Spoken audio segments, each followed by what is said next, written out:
আজরাইল যখন আপনার সামনে আইসা দাঁড়িয়ে যাবে, মালাকুল মাউত আপনার সামনে আইসা যখন দাঁড়িয়ে যাবে, আপনার এমপিগিরি থাকবে না, আপনার নেতাগিরি থাকবে না, আপনার মন্ত্রীগিরি থাকবে না। আজরাইলের সামনে আপনি ডাক দিয়ে বলবেন, আজরাইল আমি হলাম বর্তমান রানিং এমপি, তুমি আমার চেনো, তুমি আমার তো ধরতে আইছো, যাও এখান থেকে। আজরাইল কি চলে যাইব? এই বলেন, মালাকুল মাউত কি আপনার কি ডর করে, ভয় করে, পুলিশের ভয় থেকে, সেনাবাহিনীর ভয় করে, বিজেপির ভয় থেকে, আর্মির ভয় পেয়ে কি আপনাকে রেখে চলে যাবে? কখনো চলে যাবে না। আজরাইল যার ঘরের দরজার সামনে একবার আইসা যায়, তার ঘরের দরজার সামনে থেকে আজরাইল কখনো তাকে না নিয়ে ফেরত যায় না। এই জন্য বাবা, আজরাইল যখন আমার ঘরের সামনে এসে যাবে তখন তো কিন্তু যাইতেই হবে, কোনো ছাড় নাই, কোনো রক্ষা নাই। এই জন্য আমরা দুনিয়াতে আল্লাহ রাব্বুল আলামিন যতদিন আমাদেরকে হায়াতে দৌলত দিয়েছে, জানি না কয়দিন দুনিয়ার ভিতরে থাকবো, জানি না 60 বছর না 70 বছর দুনিয়াতে থাকবো, নাকি 30 বছর পর 30 বছর বয়সে দুনিয়ার মায়া ত্যাগ করে চলে যাবো, এটা আমাদের কারো জানা নাই। এই জানা থাকার কারণে আল্লাহ তাআলার সব সময় গোলামি করতে হবে, মালিকের ভয় সিনার ভিতরে রাখতে হবে। আল্লাহ বলছেন ইত্তাকুল্লাহ, আল্লাহকে ভয় করার মতন ভয় করতে হবে। খাঁটি মুসলমান ইমানদার হয়ে আল্লাহ তাআলা কবরে যাওয়ার নির্দেশ দিয়েছে। এই জন্য আমাদের কি করতে হবে? মালিকের ভয় আমাদের সিনার ভিতরে রাখতে হবে। কার ভয় রাখতে হবে বলেন? মালিকের ভয় আমাদের সিনার ভিতরে রাখতে হবে। কোন নেতার ভয় করলে কাজ হবে? কোন মন্ত্রীর ভয় সিনার ভিতরে রাখলে কাম হবে? কাজ হবে না। একমাত্র দুনিয়াতে ভয় করতে হবে আল্লাহকে, কোন মানুষকে ভয় করার টাইম নেই। এজন্য বাবা, আপনাদের দিলের কান দিয়ে বয়ান শুনবে মা বোনেরা। যেহেতু মহিলা মাদ্রাসার মাহফিল, আমি মেয়েদের সম্পর্কে আজকে ওয়াজ করব। এই যে এত সুন্দর মহিলা মাদ্রাসার ব্যবস্থা করেছে এই এলাকার ভাইরা, উম্মাহাতুল মুমিনিন রাদিয়াল্লাহু তাআলা আনহা এই মহিলা মাদ্রাসা করেছে। এই মহিলা মাদ্রাসায় আপনার মেয়েকে ভর্তি করে দিয়ে একজন আলেমা বানাইতে হবে। এই মহিলা মাদ্রাসায় ভর্তি করে দিয়ে আপনার একটা মেয়েকে হাফেজা বানাইতে হবে। ও বাবা, এই মহিলা মাদ্রাসা এখানে পড়লে আপনার মেয়ে কখনো খারাপ হবে না। এই মহিলা মাদ্রাসা পড়লে আপনার মেয়ে এরকম ভাবে নষ্ট হবে না।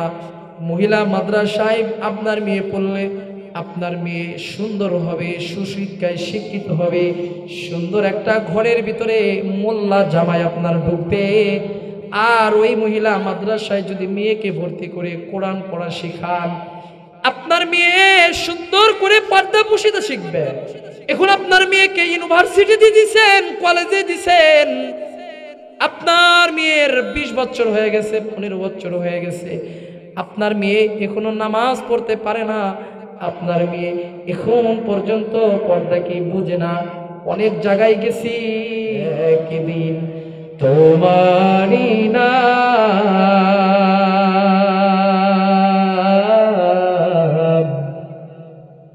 মসজিদে হবে না,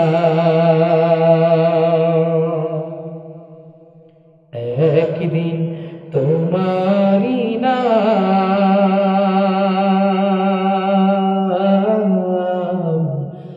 মসজিদে হবে না, মসজিদে হবে না। তৈরি থেকো, তৈরি রেখো, কবরের মাল সামান, একদিন তোমারি নাম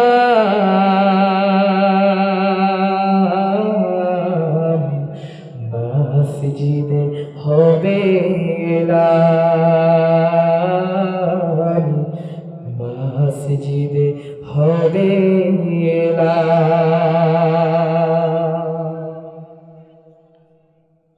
একদিন আমার নাম মসজিদের মাইক থেকে আলান হয়ে যাবে, মসজিদের মাইক থেকে আমার নাম ধরে ডাকবে, অমুকের সন্তান, অমুক আর দুনিয়ার ভিতরে নাই, অমুকের সন্তান অমুক দুনিয়া থেকে চিরবিদায় হয়ে গেছে।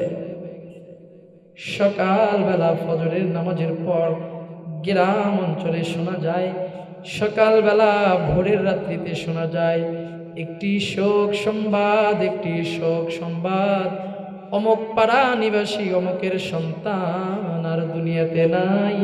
মরহুমের জানাজা সলাতুল জোহরের নামাজের পর। এমন মসজিদের মাইক থেকে আলান আমারও হতে পারে, আপনারও হতে পারে, যে কোনো মুহূর্তে, যে কোনো সময় মসজিদের মাইক থেকে আলান হয়ে যাবে, অমুকের সন্তান দুনিয়াতে নাই, অমুকের সন্তান দুনিয়া থেকে চিরবিদায় হয়ে গেছে। রাতের বেলা সুন্দর মানুষ, সুস্থ মানুষ ঘুমের ঘরে চলে গেছেন।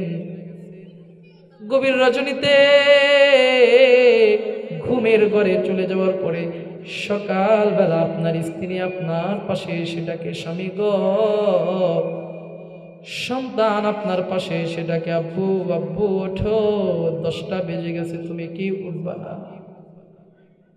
আপনার স্ত্রী যখন আপনারা ডাকে, আপনার সন্তান যখন আপনার গেটে যে আপনাকে ডাকে, আপনার শরীরে হাত দিয়ে আপনার আর কোনো সেন্স পাওয়া যায় না।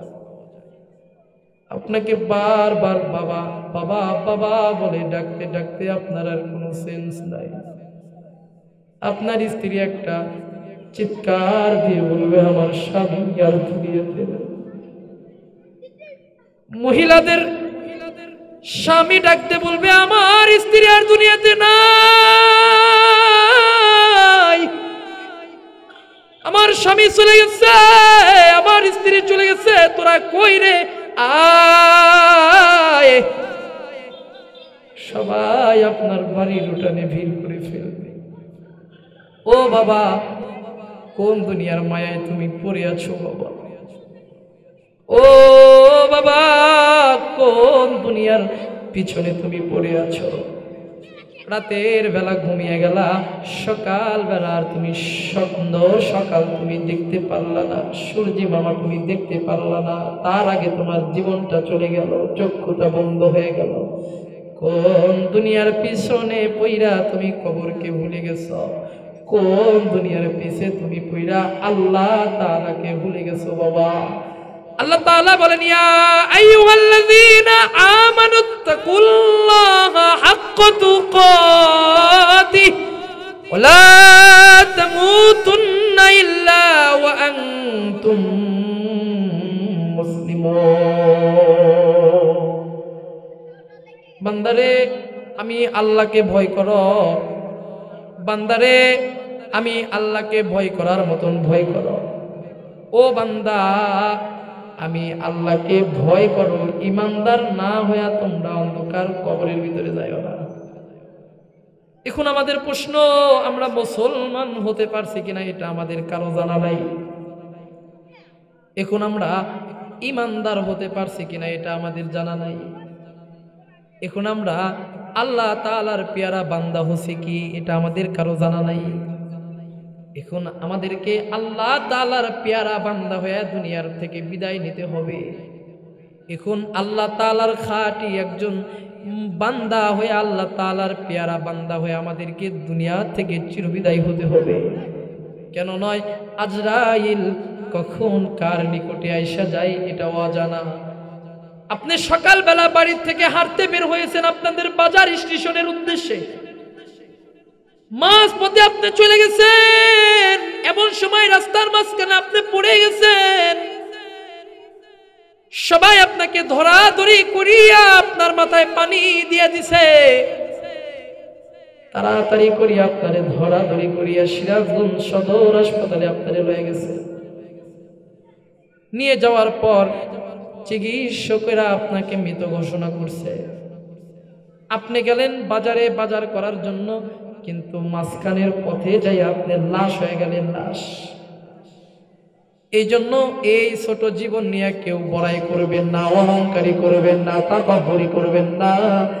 যদি জীবন নিয়ে অহংকারী তাকাব্বুরি করেনি, তাকাব্বুরি কোনোদিন আজরাইলের কাটে কোনো কিন্তু খাটবে না।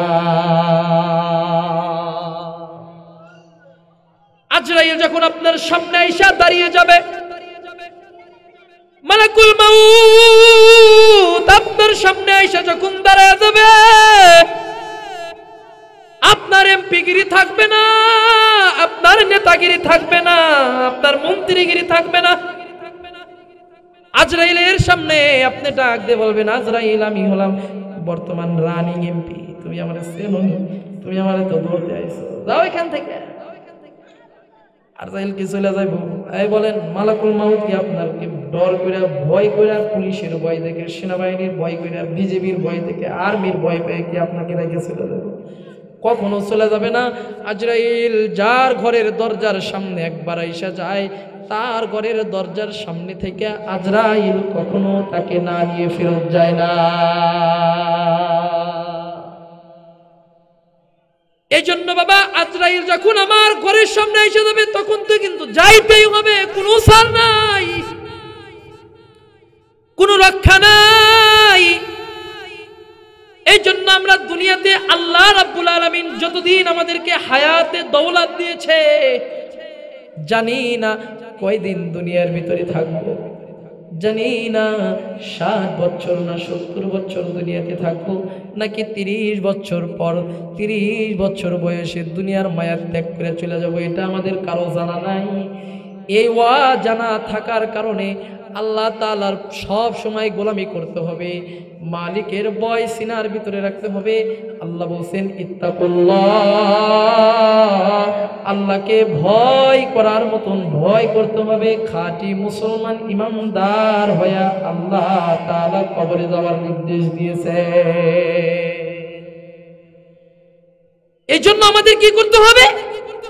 মালিকের ভয় আমাদের সিনার ভিতরে রাখতে হবে। কার ভয় রাখতে হবে বলেন? মালিকের ভয় আমাদের সিনার ভিতরে রাখতে হবে। কোন নেতার ভয় করলে কাজ হবে? কোন মন্ত্রীর ভয় সিনার ভিতরে রাখলে কাম হবে? কাজ হবে না।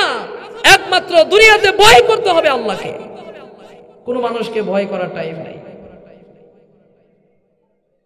এজন্য বাবা, আপনাদের দিলের কান দিয়ে বয়ান শুনবে মা বোনেরা। যেহেতু মহিলা মাদ্রাসার মাহফিল, আমি মেয়েদের সম্পর্কে আজকে ওয়াজ করব।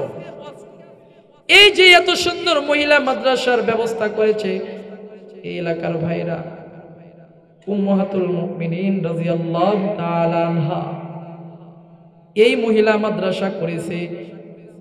এই মহিলা মাদ্রাসায় আপনার মেয়েকে ভর্তি করে দিয়ে একজন আলেমা বানাইতে হবে। এই মহিলা মাদ্রাসায় ভর্তি করে দিয়ে আপনার একটা মেয়েকে হাফেজা বানাইতে হবে। ও বাবা, এই মহিলা মাদ্রাসা, এখানে পড়লে আপনার মেয়ে কখনো খারাপ হবে না। এই মহিলা মাদ্রাসা পড়লে আপনার মেয়ে এরকম ভাবে নষ্ট হবে না। মহিলা মাদ্রাসায় আপনার মেয়ে পড়লে আপনার মেয়ে সুন্দর হবে, সুশিক্ষায় শিক্ষিত হবে, সুন্দর একটা ঘরের ভিতরে মোল্লা জামাই আপনার ঢুকবে। আর ওই মহিলা মাদ্রাসায় যদি মেয়েকে ভর্তি করে কোরআন পড়া শেখান, আপনার মেয়ে সুন্দর করে পর্দা পুশিতে শিখবে। এখন আপনার মেয়েকে ইউনিভার্সিটিতে দিছেন, কলেজে দিছেন, আপনার মেয়ের 20 বছর হয়ে গেছে, 15 বছর হয়ে গেছে, আপনার মেয়ে এখনো নামাজ পড়তে পারে না, আপনার মেয়ে এখন পর্যন্ত পর্দা কি বুঝে না। অনেক জায়গায় গেছি, যদি বলি আপনার মেয়ে কি পর্দা করে, মেয়ে ডাক দিয়া বলে, বাবা ডাক দিয়া বলে, হুজুর পর্দা কারে কয়। এই জন্য মাশাআল্লাহ মাশাআল্লাহ, আল্লাহ তাআলা কামের বরকত দিক, দানকে আল্লাহ তাআলা কবুল করুক, আমিন। এই জন্য বাবা, মেয়েদেরকে পর্দা পুশিদায় রাখতে হবে, মেয়েদেরকে আলেমা বানাইতে হবে। আপনার মেয়েকে আলেমা হাফেজা বানানোর জন্য এত সুন্দর উম্মাহাতুল মুমিনিন মাদ্রাসা ব্যবস্থা করা হয়েছে। এই মাদ্রাসায় আপনাদের মেয়েকে ভর্তি করাবেন, আপনাদের নাতিকে ভর্তি করাবেন, আপনাদের এরকম ভাস্তিকে ভাগ্নিকে ভর্তি করাবেন। মহিলা মাদ্রাসায় পড়ে আপনার ভাগ্নি হাদিস শিখবে, আপনার মেয়ে মাসলা শিখবে, আপনার মেয়ে পর্দা শিখবে। কারণ মহিলা আগো বাংলাদেশের যেই প্রান্তে যাই না কেন, যেখানে যাই না কেন, আজ কত মা কত বোন বেপর্দায় অবস্থায় ঘোরাফেরা করে। আজ কত মা কত বোন মহিলা কত বেপর্দায় ভাবে মানুষের সামনে ওপেন হয়ে যায়। তারা যদি জাহান্নামের কথা যদি স্মরণ করত, জাহান্নামের আযাবের কথা যদি তারা স্মরণ করত, কোন মা কোন বোন যদি জাহান্নামের আগুন দেখত, একজন মা বোরকা ছাড়া বাইর হইতো না, পর্দা ছাড়া তিনি বের হইতো না। ও মা, আল্লাহ তাআলা তোমারে দুনিয়াতে পাঠিয়েছে এরকম ভাবে ওপেনে মানুষের সামনে তোমাকে ঘোরাফেরা করার জন্য। আল্লাহ তাআলা তোমাকে দুনিয়ার ভিতরে হায়াত দেয়। আল্লাহ তাআলা তোমারে এত সুন্দর চেহারা সুরাত দান করেছে। আল্লাহ তাআলা পর্দার ভিতরে এই চেহারাকে লুকিয়ে রাখার জন্য আল্লাহ তাআলা তোমাকে দান করেছে। নামাজ যেরকম আল্লাহ তাআলা বান্দা বান্দির উপরে ফরজ করে দিয়েছে, আল্লাহ তাআলা এরকম ভাবে পর্দাকে ফরজ করে দিয়েছে। পর্দা করা ফরজ, পর্দা মেয়েদেরকে করতে হবে। আল্লাহ তাআলার হুকুম এটা মানতে হবে। সুন্দর পর্দা ভাবে আমাদেরকে বের হতে হবে। বেহায়া অবস্থায় বের হওয়া যাবে না, বেপর্দায় অবস্থায় বের হওয়া যাবে না। যদি জাহান্নামের কথা যদি একটু স্মরণ করতাম মা, যদি জাহান্নামের কথা একটু স্মরণ করতাম বোন, গলার সাথে ওন্না ফিসাইয়া তুমি সিরাজগঞ্জ শহরে বের হইতা না। তুমি যদি জাহান্নামের কথা, যদি তুমি জাহান্নামের ভয়াবহতার কথা যদি একটু শুনতা, জাহান্নামের ভয়াবহতা যদি তুমি একটু চোখ দিয়ে দেখতা, খোদার কসম দিয়া বলি একজন মহিলাকেও তো আমরা বেগানা অবস্থায়, বেহায়া অবস্থায়, বেপরদায় অবস্থায় রাস্তা ময়দানে পাইতাম না। আমি মা বোনদেরকে পায়ে হাত দিয়ে বলবো, পর্দা করা ফরজ, পর্দাকে আমাদের করতে হবে। মা, তুমি বেহায়া ভাবে কিভাবে ঘোরাফেরা করো? ও মা, দুনিয়াটা কিছুই না মা। এখন যদি চক্ষুটা বন্ধ হয়ে যায়, এখনটা চোখটা যদি বন্ধ হয়ে যায়, কবরের ভিতরে যখন তোমাকে 5টা কাপড় দিয়ে রাখবে, 5টা কাপড় দিয়ে তোমাকে কবরে রাখার পরে কবরের আযাব তোমার উপরে শুরু হয়ে যাবে। বরদাস্ত করতে পারবে না মা, সহ্য করতে পারবে না। কবরের আযাব এত কঠিন, কবরের আযাব মা কখনো তুমি বরদাস্ত করতে পারবে না, সহ্য করতে পারবে না মা। ও আমার সিরাজগঞ্জের মা, ও আমার সিরাজগঞ্জের বোন, কয়দিন তুমি বেপরদায় অবস্থায় চলবা? তুমি কলেজে পড়ো, আমার কোনো দুঃখ নাই। তুমি ইউনিভার্সিটিতে পড়ো, আমার কোনো দুঃখ নাই। তুমি কলেজে পড়ো, স্কুলে পড়ো, আমার কোনো দুঃখ নাই। ও মা, তোমার চেহারাকে তুমি বোরকার ভিতরে আড়াল করে নিয়ে যাও। আল্লাহ তাআলা এত সুন্দর সুরত দিয়েছে, তুমি পর্দার ভিতরে লুকিয়ে নিয়ে যাও। আল্লাহ তাআলা তোমাকে এত সুন্দর গঠন দিয়েছে, তুমি পর্দার ভিতরে লুকিয়ে নিয়ে চলে যাও। মানুষের সামনে কেন ওপেন করে নিয়ে যাও? আল্লাহ তাআলার 1 সেকেন্ড সময় লাগবে না এত সুন্দরী থেকে আল্লাহ তাআলা তোমাকে অসুস্থতা বানানোর জন্য। আল্লাহ পাকের 1 সেকেন্ডও সময় লাগবে না তোমার সুন্দর চেহারাটাকে নষ্ট করে দেওয়ার জন্য। কিন্তু তুমি এত বেহায়া অবস্থায় রাস্তা দিয়ে চলাফেরা করো, তুমি এত খোলা অবস্থায় রাস্তা দিয়ে তুমি মানুষের সামনে ওপেনে ঘোরাফেরা করো। আল্লাহ তোমারে যখন দেখে আল্লাহ রাগ করে না, আল্লাহ তোমারে রাগ করে গজবকে চাপাইয়া দেয় না।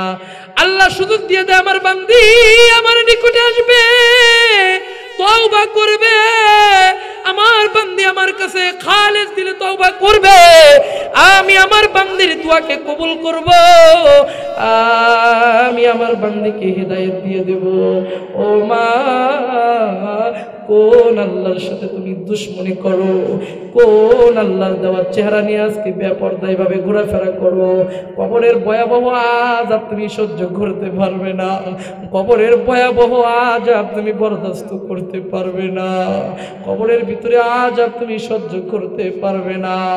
ও আমার সিরাজগঞ্জের মা, ও আমার সিরাজগঞ্জের বোন, কোন দুনিয়ার মায়ায় পড়ে আছো, কোন দুনিয়ার পিছনে পড়ে আছো? তোমাদেরকে একটা ছোট্ট ঘটনা শোনাইয়া দিই। একজন মা দেখো দুনিয়ার ভিতরে কতই রং তামাশা করেছে, দুনিয়ার ভিতরে ফুটানি করেছে, সাজগোজ কইরা যুবকদের সামনে দিয়ে বারবার চলাফেরা করেছে। ও মা, একজন যুবকের সামনে তুমি যাও কেমনে, কেমনে তুমি বেগানা পুরুষদের সাথে দেখা করছো? ও মা, একজন আল্লাহর ওয়ালি, পাকিস্তানের একটা ঘটনা, আল মাওলানা তারিক জামিলের ঘটনা। মাওলানা তারিক জামিলের বইয়ের ভিতরে থেকে ঘটনাটা পড়া, বইয়ের নাম চোখে দেখা কবরের আযাব। এই বইয়ের ভিতরে আপনারা ঘটনাটা পাবেন। এটা কোনো মিথ্যা ঘটনা নয়, এটা কোনো কেচ্ছা নয়, এটা কিতাব থেকে নেওয়া, পাকিস্তানের একটা ঘটনা। একজন আল্লাহর বান্দি দুনিয়া থেকে চিরবিদায় হয়ে গেছে, বান্দির কবর হয়ে গেছে রাস্তার পাশে। রাস্তার পাশ দিয়া প্রত্যেক দিন একজন আল্লাহওয়ালা রাস্তার পাশ দিয়া হেঁটে হেঁটে যায়, কবর থেকে প্রতিদিন আওয়াজ শুনে, একে আসরে আমারে বাঁচাও, আমারে বাঁচাও। তিনি কিছু মনে করে না। আবার একদিন রাস্তার পাশ দিয়ে যায়, কোন থেকে যেন আওয়াজ আছে, কে আসো আমারে বাঁচাও। আপনারা বলেন তো, যদি কবরস্থানের পাশ দিয়ে হেঁটে একা একা যান, আর এমন সময় যদি কোনো মানুষের আওয়াজ আসে আমাকে বাঁচাও, আপনারা ভয় পাইবেন কি পাবেন না? তাই কথা বলেন, পাবেন না? আল্লাহ বাঁচাও বলে দৌড় দিবেন, আল্লাহ বাঁচাও একটা চিৎকার দিয়ে দাঁত লেগে যাবে। কিন্তু কবরের পাশ দিয়া বুজুর্গ হেঁটে হেঁটে যায়, প্রতিদিন 2 বার শুনে, কে আসো আমারে বাঁচাও, আমি কবরে জীবিত আছি। আল্লাহর বান্দা বড় ভয় পেয়ে গেছে। শেষমেশ এলাকার সমস্ত মহল্লার মানুষদেরকে ইনফর্ম করছে, ডাক দিয়ে বলতেছে, এলাকার ভাইরা, আমি প্রতিদিন কবরস্থানের পাশ দিয়ে হেঁটে হেঁটে যাই আর আওয়াজ শুনি, আল্লাহ আমারে বাঁচাও, কে আসো আমারে বাঁচাও, আমি কবরের ভিতরে জীবিত আছি, আমারে রক্ষা করো। কয় হুজুর আপনি এটা শুনছেন? কয় হ্যাঁ শুনছি আমি। গ্রামের কিছু সংখ্যক মানুষ কবরস্থানে আসে, কবরের পাশে আইসা থেকে, হ্যাঁ আগের কাহিনী হুজুরের কথা সত্য, বাঁচাও, কে আসো আমারে কবর থেকে জীবিত করো, আমি জীবিত কবরের ভিতরে, তাড়াতাড়ি আমার করে বাঁচাও। এক পর্যায়ে গ্রামের ভিতরে মহল্লার ভিতরে খবরটা ছড়ে পড়ল, অমুক কবরস্থানে অমুক কবরের ভিতর থেকে আওয়াজ আসে, আমাকে বাঁচাও, আমি জীবিত। বলেন তো, এমন ঘটনা যদি আমাদের আপনাদের এই রহমতগঞ্জ কাঠের পুল কবরস্থানে যদি ঘটে, 1 ঘন্টার ভিতরে হাজার হাজার মানুষ সেনা শোনার জন্য কিন্তু অপেক্ষা করবে, ভিড় করবে। সমস্ত গ্রামের মানুষজন কবরস্থানে ভিড় জমায়ে দিছে,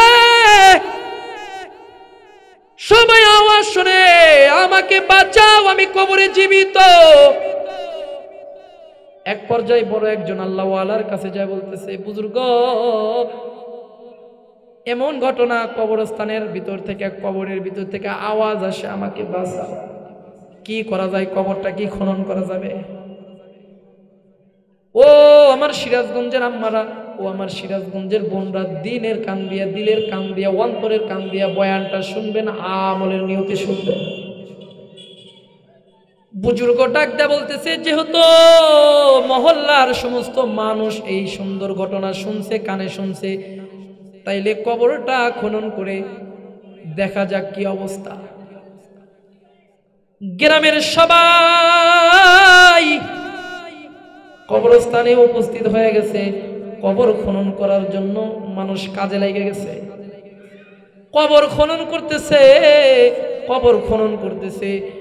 খনন করার পর কবরের উপর থেকে 2-1টা বাঁশ সরাই দিছে, কবরের ভিতর থেকে আওয়াজ আসে, আর বাঁশ সরাইও না, আমি উলঙ্গ, তোমরা আমাকে তাড়াতাড়ি করে একটা কাপড় দাও। কবরের উপর থেকে একটা কাপড় কবরের ভিতরে মহিলাকে নেমে দেওয়া হইল। মহিলা কাপড়টা লিয়া তার সমস্ত শরীরে পেছাইয়া কবর থেকে উঠিয়া একটা দৌড় দিয়া তার ঘরের দিকে রওনা করে দিল। দৌড়াইতে দৌড়াইতে তার কবর এরকম ভাবে তার ঘরের ভিতরে চলে গেছে। তার পিছে পিছে গ্রামের মানুষেরা তার পিছে পিছে দৌড়াইয়া দৌড়াইয়া তার বাড়িতে চলে গেছে। যাওয়ার পরে আল্লাহর বান্দি মহিলা ঘরের দরজা বন্ধ করে দিছে। দিয়ে সবাই বলতেছে, বোন ঘরের দরজা খুলে দাও, তোমার সাথে কথা বলবো। কি অবস্থা, তোমার কি হয়েছে, আমরা বিস্তারিত শুনতেছি। মহিলা ভিতর থেকে জবাব দিয়ে বলে, ভাই আমি যদি ঘরের দরজা খুলে দিই তোমরা আমাকে দেখে সহ্য করতে পারবে না। আমি যদি ঘরের দরজা খুলে দিই তোমরা আমার চেহারা দেখে তোমরা সহ্য করতে পারবে না, ঠিক থাকতে পারবে না, অজ্ঞান হয়ে দুনিয়াতে পড়ে থাকবা। যদি তোমরা দুই একজন যদি সাহস পাও তাইলে আমার সাথে তোমরা দেখা করতে পারো, আমার সাথে দেখা করতে পারো, আমি ঘরের দরজা খুলে দেব, কিন্তু সবাইকে দেখা দেওয়া যাবে না। দুই তিনজন যুবক ডাকতে বলে, হ্যাঁ দরজা খুলে দাও, আমরা তোমার সাথে দেখা করব। মৌলানা তারিক জামিল লেখে,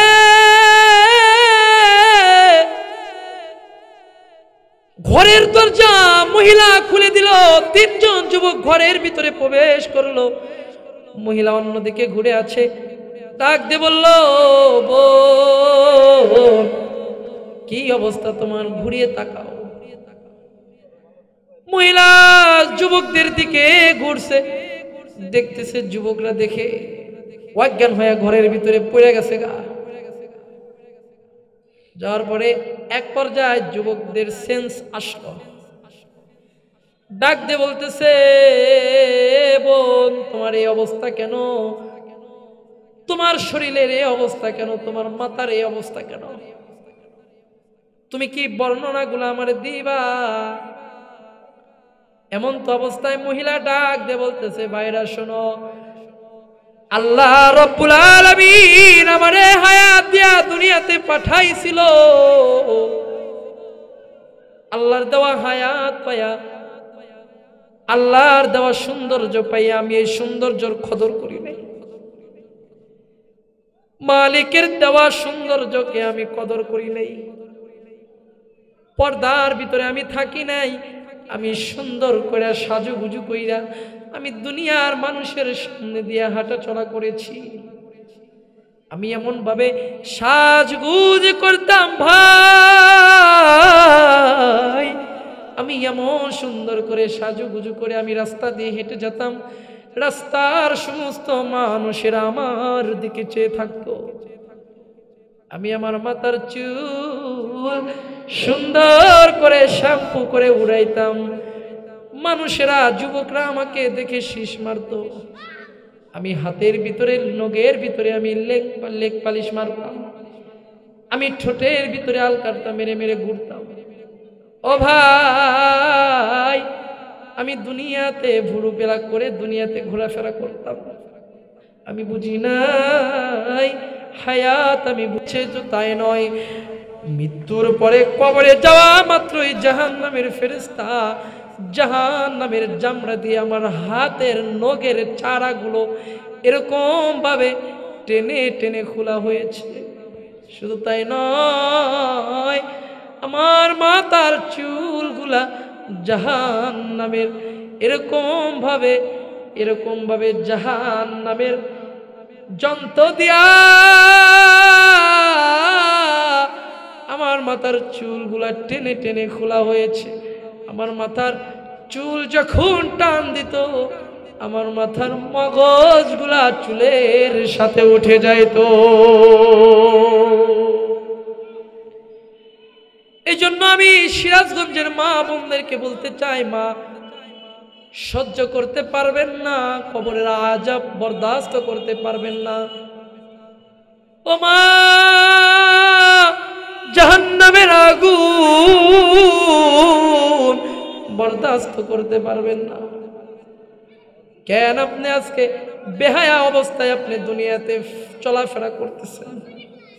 হায়াত যদি এখন ফুরে যায় কি করবেন? কবরে তো যাইতেই হবে। এমন ভাবে আপনারা চলাফেরা করেন যেন কবরে আর যাওয়া লাগবে না। কবরের হাত থেকে আমি আপনি রেহাই পাবো না, আমি আপনি রক্ষা পাবো না। বলেন রক্ষা পাবো? কখনই রক্ষা পাবো? জীবনে একদিন নয় একদিন কবরে আমাদের যাইতেই হবে। যার জীবন আছে তার মৃত্যু আছে, কথা বলেন ঠিক না? যার জীবন আছে তার মৃত্যু আছে। একদিন আগে আর পরে, বছর আগে আর পরে, এক মাস আগে আর পরে, কিন্তু মৃত্যু একদিন হবেই হবেই হবে। এজন্য মৃত্যু থেকে আমরা কেউ বাঁচতে পারবো না। মৃত্যুর হাত থেকে আমরা রক্ষা কখনো পাবো না। এই জন্য আমি মা বোনদেরকে বলবো, ও মা, এই জীবনে কখনো আমরা জীবিত থাকবো না, সবাই একদিন দুনিয়া থেকে চিরবিদায় হয়ে মারা যাব। হযরতে সাহাবায়ে কেরাম মৃত্যুকে ভয় করতেন।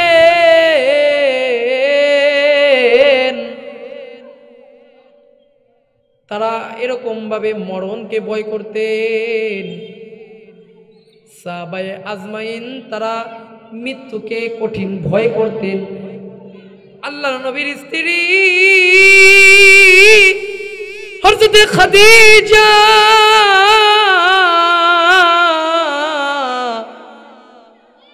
আল্লাহর নবীর স্ত্রী হওয়ার পর মৃত্যুকে ভয় করেছে, কবরকে ভয় করেছে। আল্লাহর নবীরে ডাক দিয়া কয়, আল্লাহর হাবিব, আমি কবরের ভিতরে কি জবাব দেব? আমি কবরের ভিতরে ফেরেশতার কাছে কি জবাব দেব গো আল্লাহর নবী? আমার বড় ভয় হয়, আমি আমার আল্লাহর কাছে কোন চেহারা নিয়ে উঠব? আল্লাহর নবী স্ত্রীরাই ভয় পাইতো, আল্লাহর রাসূল ভয় পাইতো। হযরতে আবু বকর, হযরতে ওমর কবরকে ভয় পাইয়া তারা কান্না করত। আমি আপনি কি কলিমুদ্দি আর সলিমুদ্দি? আমাদের কি টাইম আছে? টাইম নাই। এজন্য আমি আপনাদেরকে বলতে চাই, আল্লাহ তাআলা বান্দাদের জন্য জাহান্নাম বানাই নাই, জান্নাত বানিয়েছে। কিন্তু বাবা, আল্লাহর দেওয়া হায়াত পায়া, আল্লাহর দেওয়া এরকম জীবন পাইয়া আজকে ওই আল্লাহর সাথে কেমনে দুশ্মনী করি, আল্লাহর পক্ষে কেন না যাই, আল্লাহ তাআলার যেগুলা হুকুম আহকাম আল্লাহ আমাদের দিছে ওই হুকুম আহকামগুলা না কেমনে মানি। দুনিয়ার পিছে পইড়া গেছেন গা, দুনিয়াকে ছাড়েন, রঙিন চশমা চোখে থেকে খুলে ফেলেন। রঙিন চশমা পইরা দুনিয়াকে রঙিন দেখা যায়। হায়াত যখন শেষ হয়ে যাবে, হায়াত শেষ হয়ে গেলে কবরে শোয়ানোর পর কিন্তু আপনি বড়ই আফসোস করবে। এই জন্য দুনিয়ার ধন সম্পদ নিয়ে যদি কবরে যান, কবর আপনাকে আমাকে চিনবে না। কবরের ভিতরে আমল নিয়ে যাইতে হবে, কবরের ভিতরে ইবাদত নিয়ে যাইতে হবে, কবরের ভিতরে ইবাদত বন্দেগী নিয়ে আমার মাল সামান নিয়ে কবরে যাইতে হবে। আমি যদি শূন্য হাতে যদি কবরে যাই, শূন্য হাতে যদি কবরে যাই, কবর কিন্তু আমাদের চিনবে না। কবরের আযাব কিন্তু আমাদের সহ্য করতে হবে। এজন্য বলি বাবা, কবরের আযাব আমরা কিন্তু বরদাস্ত করতে পারবো না। কবর কিন্তু আমাদের চিনবে না, কবর কিন্তু এমপিরে চিনবে না, কবর কিন্তু মন্ত্রীরা চিনবে না, কবর কিন্তু চেয়ারম্যানরা চিনবে না, কবর কোন বক্তাকে চিনবে না, কবর কোন চেয়ারম্যানকে চিনবে না, কবর শুধু চিনবে আমল। যে মানুষটা আমল নিয়ে কবরে যাইবে কবর ওই মানুষকে চিনবে। আমল ছাড়া যদি কবরে যাই কবর আমাদের কিন্তু ছেড়ে দেবে না।